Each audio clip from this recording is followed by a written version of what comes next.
A recent study published in Nature Communications reveals that air pollution poses a serious threat not just to the lungs but also to the brain.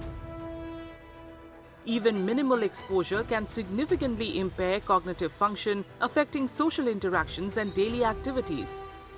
We just show that there is this cognitive effect upon exposure, this short-term cognitive effect upon exposure to air pollution. But our working hypothesis is that air pollution causes inflammation in the body, and it's this inflammation which leads to reduced cognitive function. So that link previously by other studies, by other groups, has shown a link between inflammation and cognitive dysfunction.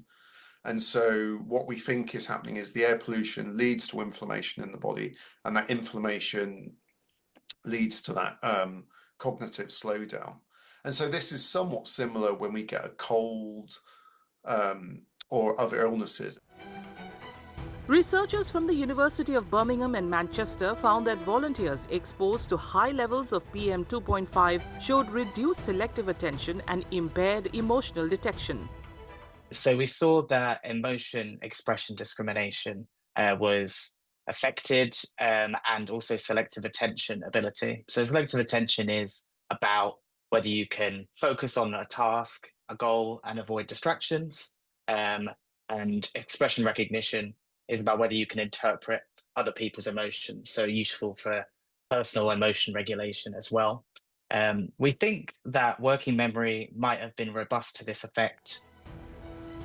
The study highlights that air pollution not only disrupts cognition but also impacts social interactions and productivity.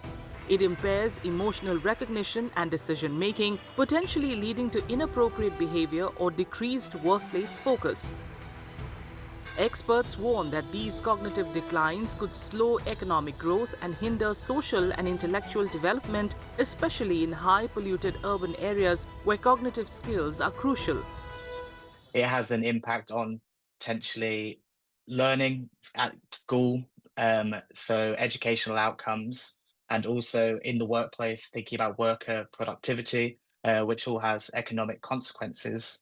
In terms of what we need to look at in the future, our study focused on clinically healthy individuals, so we have less of an idea how those who are potentially more vulnerable might respond in this situation. So, for example, children whose brains are still developing might be more at risk to these short exposure episodes, and also older individuals.